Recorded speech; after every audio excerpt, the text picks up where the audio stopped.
wabarakatuh, namo budaya, dan salam kebajikan.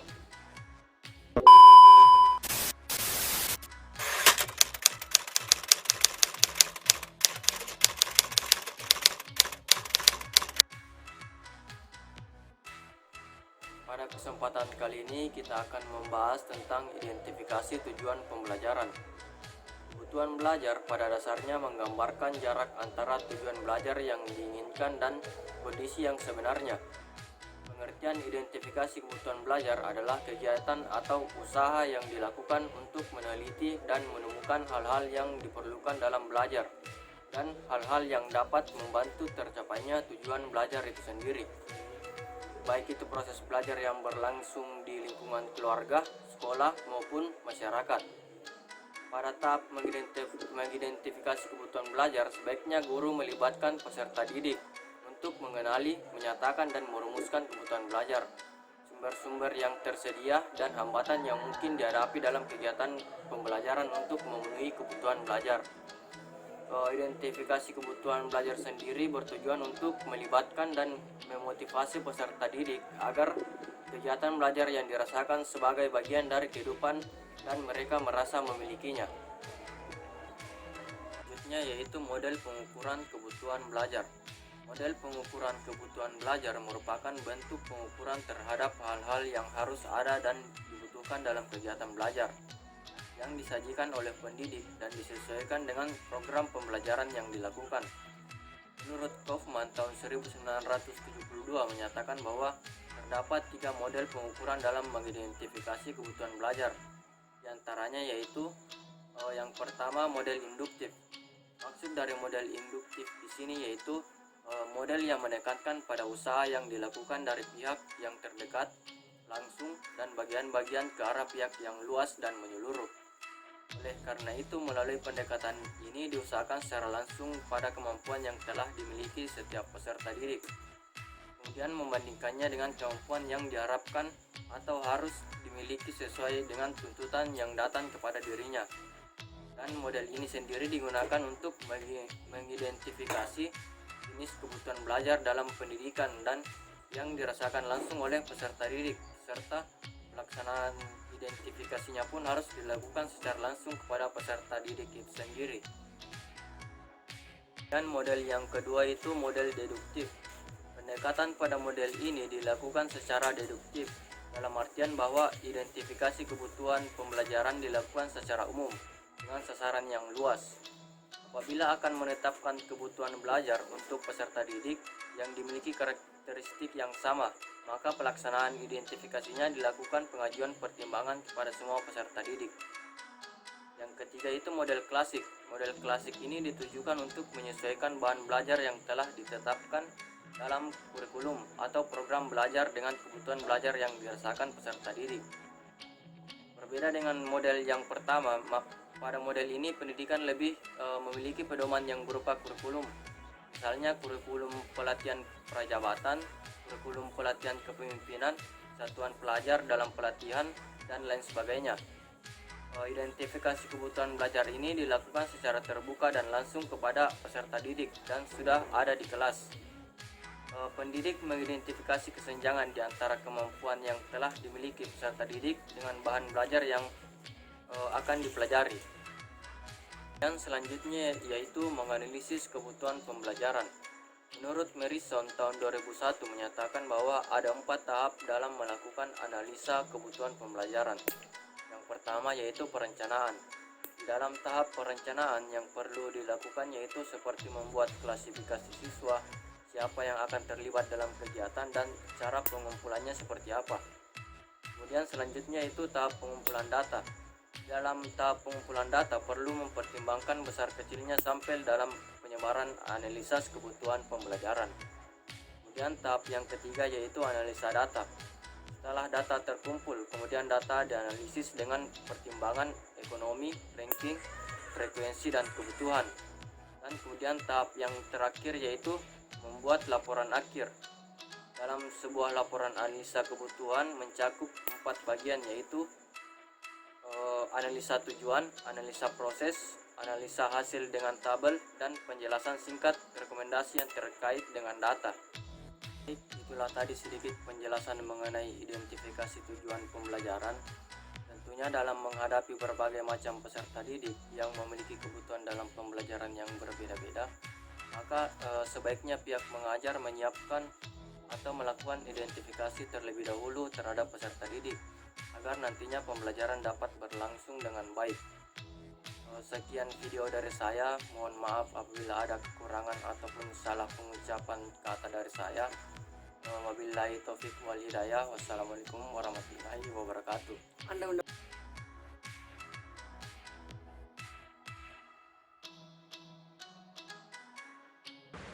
Assalamualaikum warahmatullahi wabarakatuh. Pandemi COVID yang melanda dunia saat ini mengharuskan kita untuk kuliah daring di rumah saja untuk memutus rantai penyebaran virus. Kesan dan pesan saya selama kuliah daring berlangsung sebenarnya jauh lebih enak karena bisa lebih banyak waktu untuk bercengkrama dengan keluarga di rumah. Namun, jika berbicara persoalan tugas, teman saya, Yusuf, sedikit kesulitan mengerjakan tugas karena mesti diingatkan dulu, kemudian dijelaskan cara pengerjaan tugasnya. Belum lagi ketika kuliah daring berlangsung, dia harus dibangunkan untuk ikut kuliah daringnya. Kalau tidak, dia akan keterusan tidur seharian, dan tidak jarang juga dia ketiduran saat kuliah daring berlangsung. Untuk pesan saya kepada Yusuf, jangan malas mengerjakan tugas dan cobalah untuk mandiri mengerjakan tugas. Sekian, Assalamualaikum warahmatullahi wabarakatuh. Assalamualaikum warahmatullahi wabarakatuh. Saya Irwan bin Fajar. Pada kesempatan kali ini saya akan membahas materi mengenai model pembelajaran, model-model pembelajaran yang pada buku referensi yang saya dapatkan. Langsung saja mengenai model pembelajaran, pada dasarnya itu merupakan bentuk pembelajaran yang tergambar dari awal hingga akhir pembelajaran atau materi yang dibawakan oleh suatu tenaga pendidik atau guru dengan khas tertentu atau khas masing-masing guru yang membawakan pembelajaran tersebut. Kemudian selanjutnya bagian-bagian dari model pembelajaran. Jadi ada beberapa bagian model pembelajaran atau macam-macam pembelajaran, tapi diantaranya saya sebutkan di sini. Yang pertama adalah model Dick and Carey. Nah, jadi para pendidikan bisa mengetahui atau sudah mengetahui tokoh tersebut. Jadi menurut Dick and Carey itu model pembelajaran ini termasuk model yang prosedural atau yang tersusun, memiliki struktur.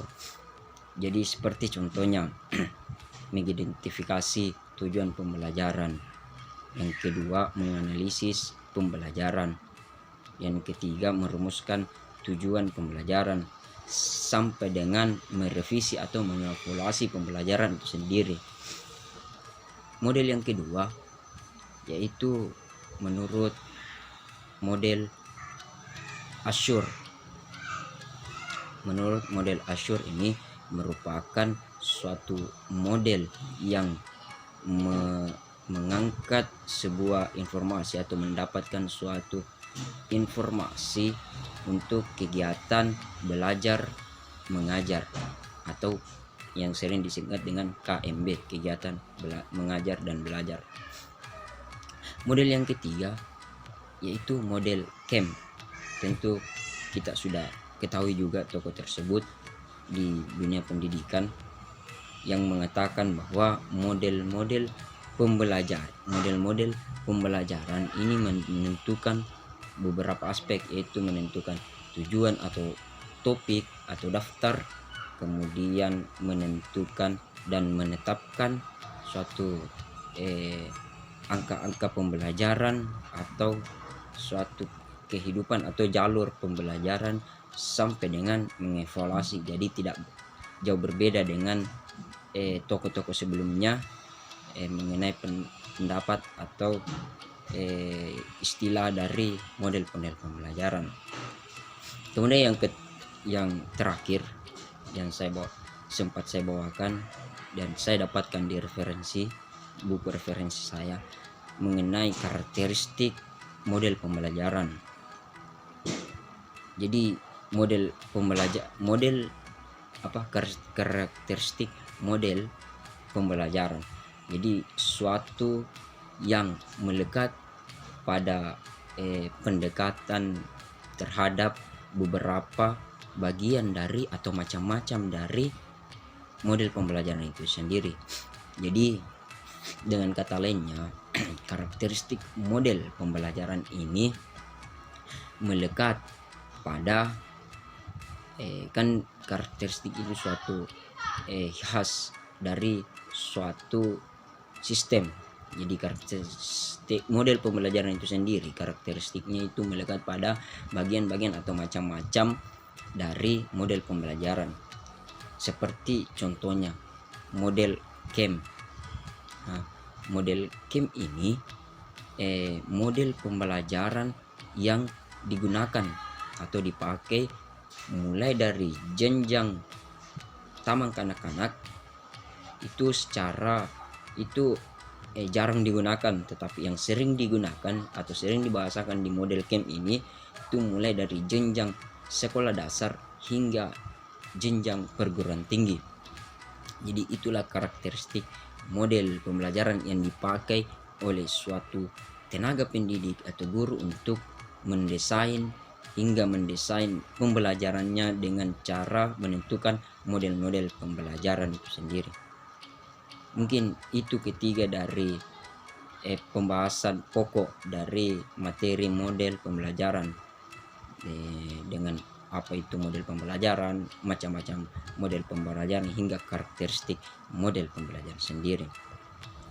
Jadi selanjutnya pesan dan kesan saya di masa sekarang sudah era milenial, tapi kita juga diserang masa di mana pandemi COVID-19 ini banyak yang merugikan seseorang, bahkan diri saya sendiri dan keluarga saya sendiri, dengan tidak bisanya beraktivitas di luar rumah karena himbauan pemerintah tetap di rumah saja. Jadi pesan dan kesan selama kuliah daring yang saya dapatkan selama kuliah daring di Universitas Negeri Makassar itu, mungkin tidak efektifnya pembelajaran karena lewat online berbeda dengan langsung tatap muka di ruang kuliah. Kemudian proses interaksi antara dosen dan mahasiswa itu kurang dapat, sehingga biasa mahasiswa kurang dapat juga informasinya dan kurang paham. Intinya berbeda dengan pada saat kita di ruang kuliah. Singkat saja pesannya, jangan tetap di rumah saja, tunggu himbauan pemerintah. Mudah-mudahan dunia cepat sembuh, Indonesia cepat sembuh, dan kita kembali beraktivitas dan kuliah di kampus. Mungkin sampai di sini penjelasan saya, kurang dan lebihnya mohon dimaafkan, dan saya akhiri wabillahi taufiq wal hidayah. Wassalamualaikum warahmatullahi wabarakatuh.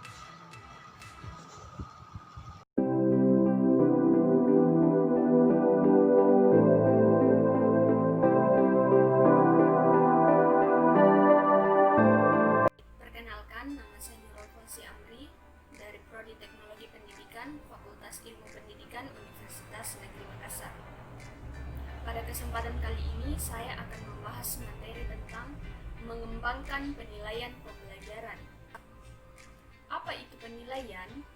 Penilaian dapat diartikan sebagai suatu usaha untuk memperoleh berbagai informasi secara berkala, berkesinambungan, dan menyeluruh tentang proses dan hasil belajar, pertumbuhan serta perkembangan sikap dan perilaku yang dicapai siswa maupun siswi.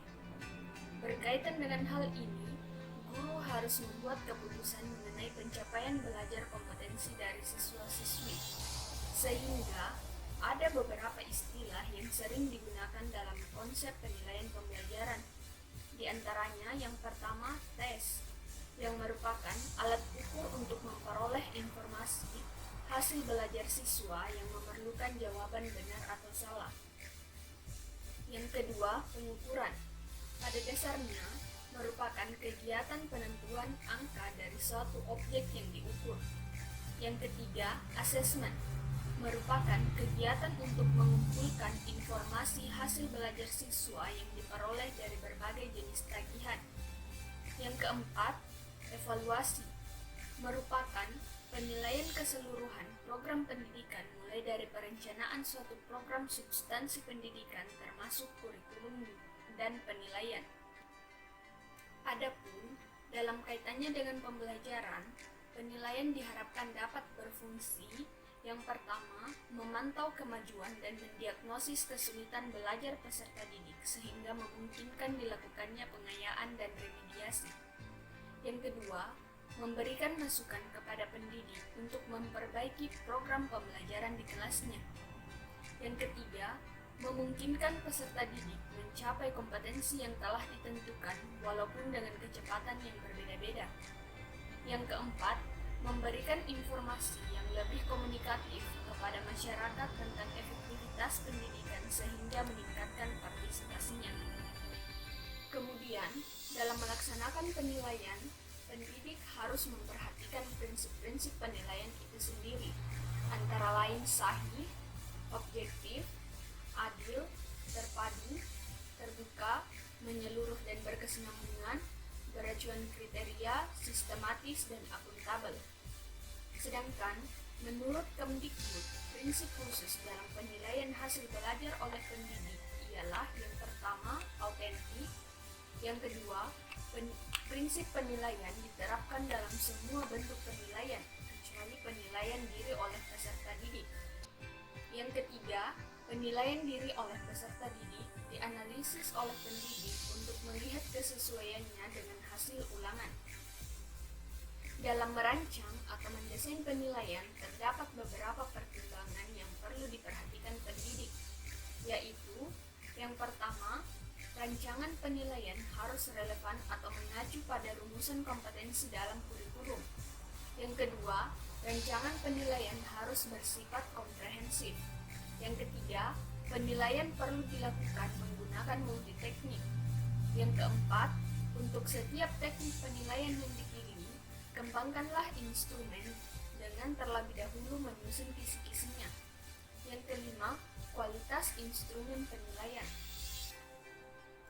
Adapun rancangan penilaian terbagi atas 3, yaitu rancangan penilaian afektif, di mana ranah afektif berkaitan dengan sikap dan tata nilai.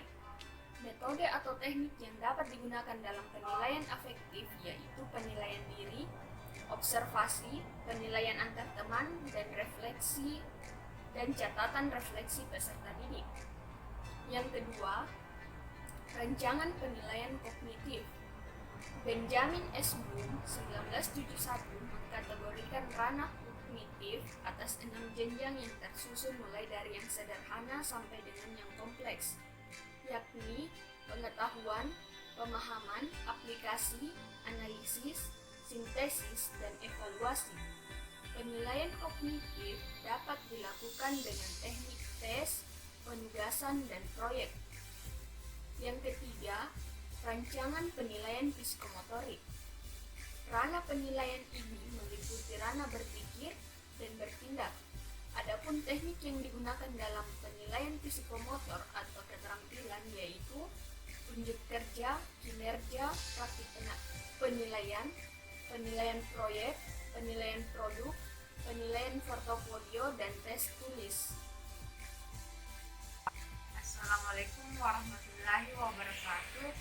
Perkenalkan, nama saya Fatmawati. Pesan saya selama Nurul Fauzia Amri melakukan kuliah online, saya juga merasa ikut kuliah. Karena kenapa? Saya selalu disuruh membantu dalam membuat tugas-tugas yang disuruhkan oleh bapak atau ibu dosen. Pesan saya untuk semangat kuliah online-nya di masa pandemi ini, karena dimanapun kita berada, kita harus tetap selalu belajar. Semangat! Bismillahirrahmanirrahim. Perkenalkan, nama saya Lastri dengan NIM 1841410121. Saya akan membahas materi tentang mengembangkan bahan ajar. Untuk merancang pembelajaran, kita perlu memikirkan materi atau bahan pelajaran yang diperlukan untuk mencapai tujuan pembelajaran dan mencapai kompetensi yang diinginkan. Karena itulah, kita perlu mengembangkan bahan pembelajaran. Nah, dalam mengembangkan bahan pembelajaran, ada dua hal yang harus kita perhatikan. Yang pertama yaitu lingkungan tempat pendidikan berlangsung dan bentuk kegiatan pembelajaran yang akan kita laksanakan. Nah, Suparman menyebut pengembangan pembelajaran sebagai suatu proses sistematik, meliputi identifikasi masalah, pengembangan strategi dan bahan instruksional, serta evaluasi terhadap strategi dan bahan instruksional dalam mencapai tujuan pembelajaran secara efektif dan efisien. Nah, pengembangan bahan ajar secara umum adalah serangkaian proses yang dilakukan untuk menghasilkan suatu pembelajaran. Nah, adapun langkah-langkah dalam mengembangkan bahan ajar. Yang pertama yaitu identifikasi tujuan. Model ini adalah menentukan apa yang diinginkan agar siswa dapat melakukan ketika mereka menyelesaikan program pembelajaran. Yang kedua yaitu melakukan analisis instruksional. Dalam hal ini, kompetensi yang diharapkan berupa pengetahuan, sikap, dan keterampilan. Yang ketiga yaitu mengidentifikasi tingkah laku awal karakteristik siswa.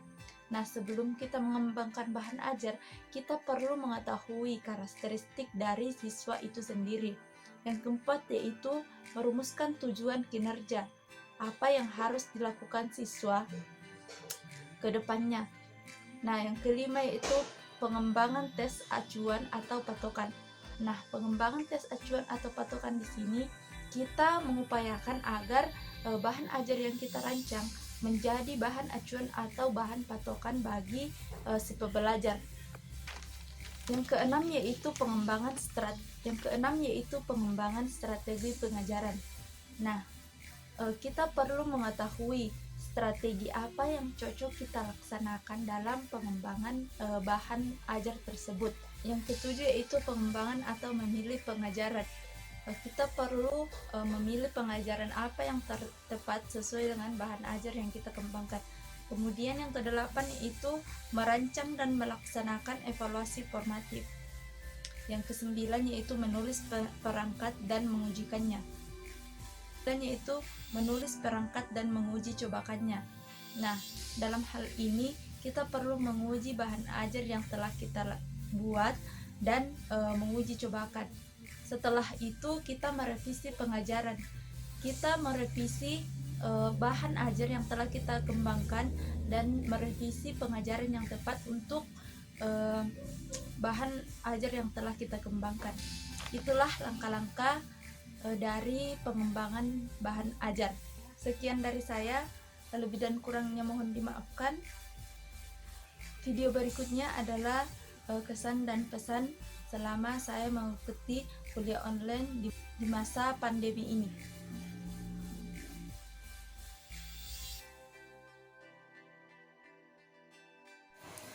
Assalamualaikum warahmatullahi wabarakatuh.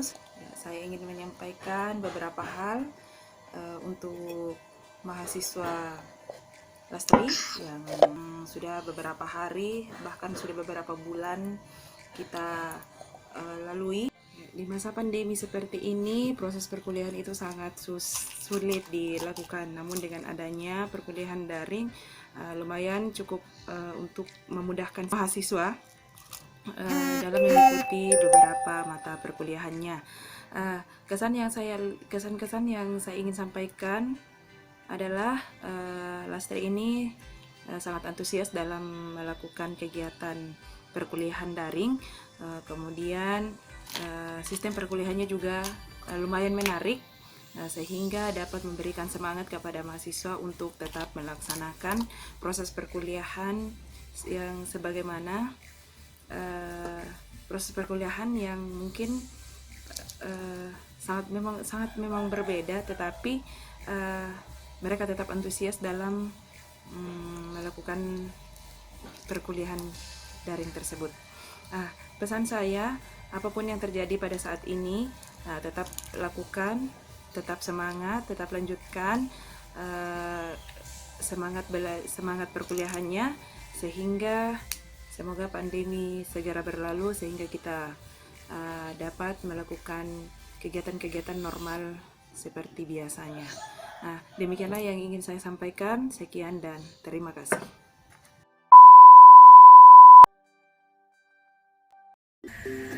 Bismillahirrahmanirrahim. Assalamualaikum warahmatullahi wabarakatuh.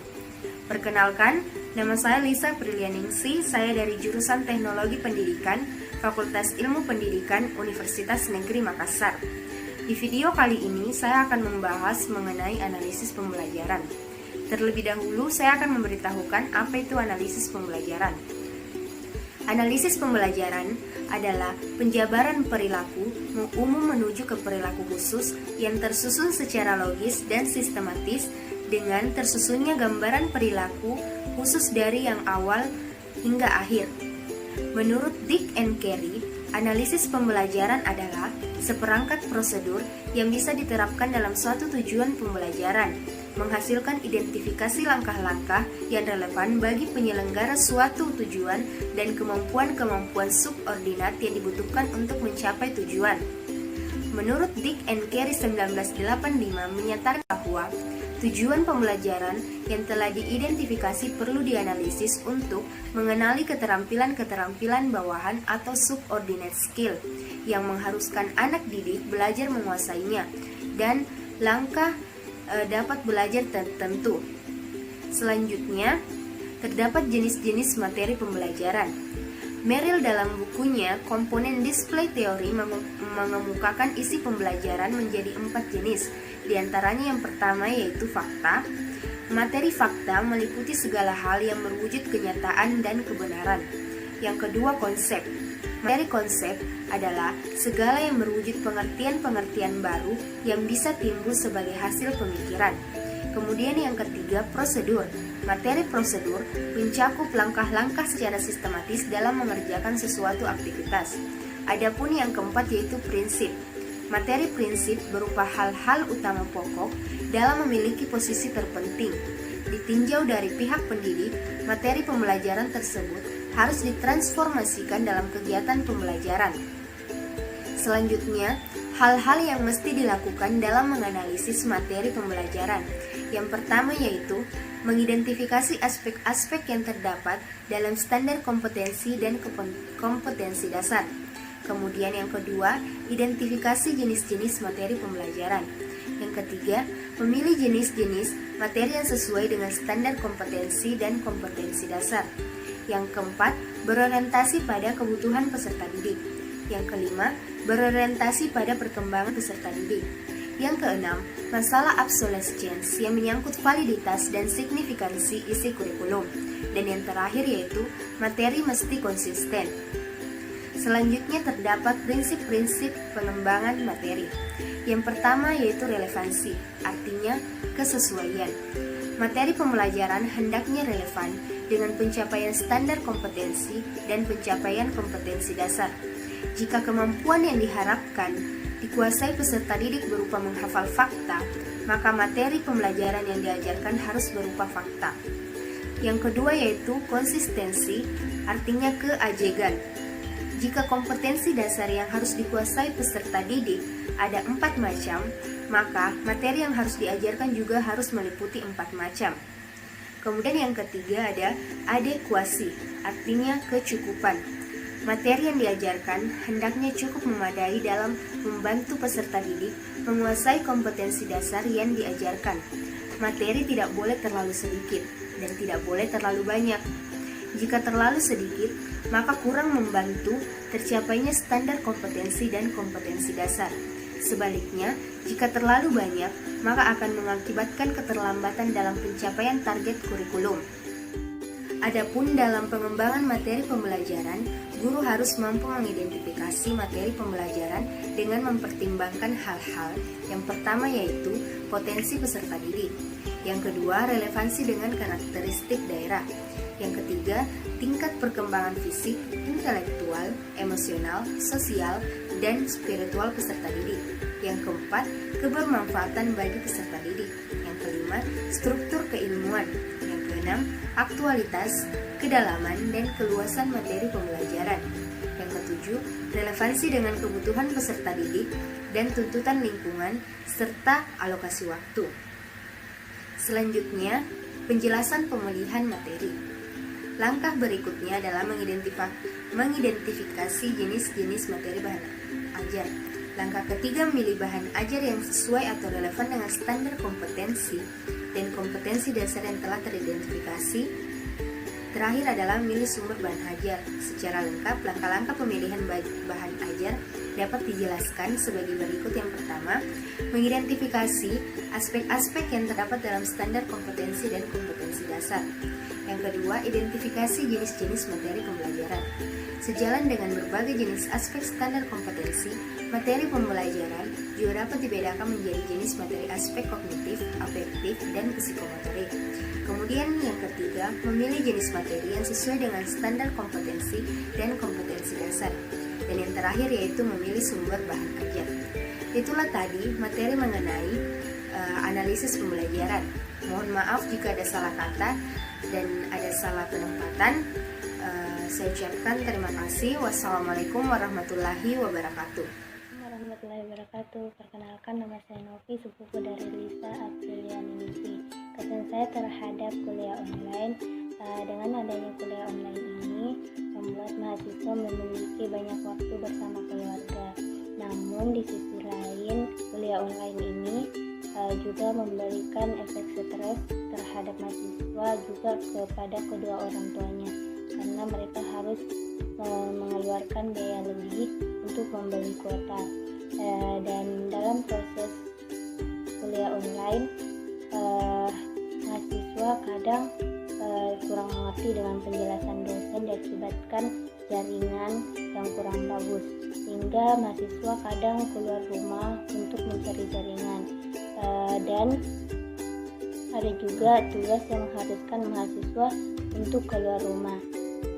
Selain itu, mahasiswa juga harus selalu online untuk melihat jadwal kuliah, karena jadwal kuliah kadang berubah-ubah. Selain itu, yang kadang membuat mahasiswa stres di saat mereka sudah mengikuti proses kuliah online, namun mereka tidak terabsen karena jaringan yang tidak baik. Assalamualaikum wabarakatuh. Saya Muhammad Laib Nahar, mahasiswa Universitas Negeri Makassar, Fakultas Ilmu Pendidikan, jurusan Teknologi Pendidikan Angkatan 2018. Pada kesempatan kali ini saya akan membahas tentang mendesain dan mengembangkan media pembelajaran. Media memiliki peran penting dalam pembelajaran. Pembelajaran menggunakan media selain lebih efisien dan efektif, juga membangkitkan motivasi peserta didik. Mendesain dan mengembangkan atau menggunakan media merupakan kemampuan penting bagi setiap peserta didik. Lantas bagaimana konsep dan media pembelajaran? Apa fungsi dan manfaat media pembelajaran? Seperti apa jenis-jenis media pembelajaran? Bagaimana memilih media pembelajaran yang baik? Dan bagaimana membuat media pembelajaran atau media presentasi? Yang pertama, bagian konsep media pembelajaran. Bagaimana konsep media pembelajaran? Media merupakan perantara antara pemberi pesan dan penerima pesan atau audiens. Media yang digunakan pembelajaran disebut media pembelajaran, di mana media pembelajaran dapat berupa alat dan bahan yang berbentuk fisik dalam proses pembelajaran yang dapat menyampaikan pesan berupa materi pembelajaran kepada peserta didik agar mampu membantu mencapai tujuan pembelajaran. Yang kedua, apa fungsi dan manfaat media pembelajaran? Penggunaan media dalam pembelajaran akan memungkinkan konsep atau materi pembelajaran yang dipelajari peserta didik lebih mudah dipahami, karena konsep sifatnya abstrak dapat disajikan secara konkret dengan menggunakan media. Media memiliki efektivitas pembelajaran. Fungsinya adalah yang pertama, media pembelajaran dapat mengatasi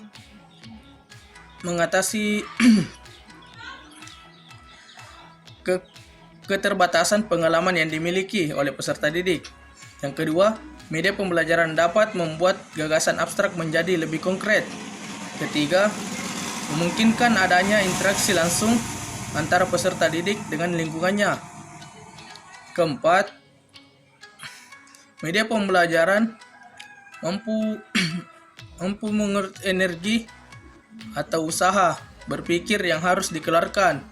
Kelima, mampu membangkitkan motivasi dan merangsang peserta didik untuk belajar. Keenam, media pembelajaran memiliki kesempatan terjadinya penyalahgunaan informasi. Beberapa fungsi tadi dapat disimpulkan bahwa media pembelajaran memiliki manfaat seperti membuat pembelajaran lebih menarik, membuat pengalaman berinteraksi dengan objek sebenarnya, menciptakan suasana pembelajaran yang lebih interaktif.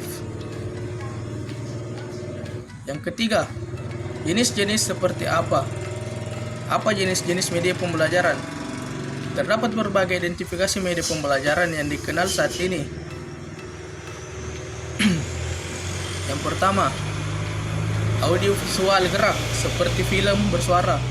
Yang kedua, audiovisual diam seperti film rangkai suara. Yang ketiga, audio seni gerak seperti tulisan bersuara. 4. Media visual bergerak seperti film biru.